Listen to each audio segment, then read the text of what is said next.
hazvina kumira zvakanaka panguva ino. Tirikuona kuti panguva ino zvinhu zviri kuitika ku-the military, ma-appointments ari kuitika ema-new commanders eku-defense forces nemamwe ma-positions. Tikaona mamwe ma-colonels ari kuappointiwa, zvobuda pachena kuti these appointments panguva ino nema-generals ari kureplacewa.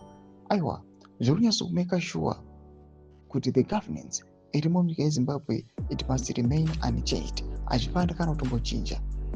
Ma-generals ndo angatoreplacewa, but the governance will never change. Don't subscribe or like on the bell icon.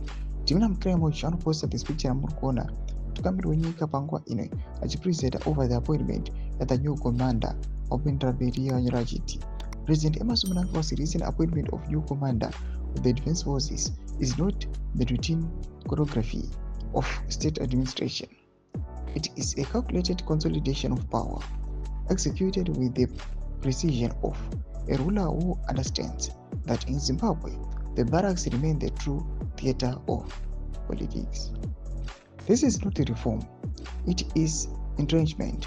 Once again, the nation's political future is being scripted not in parliament, not in civic forums, not in the voices of citizens, but in the shadowed corridors of military command.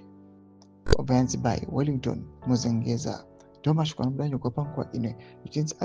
These appointments are critical.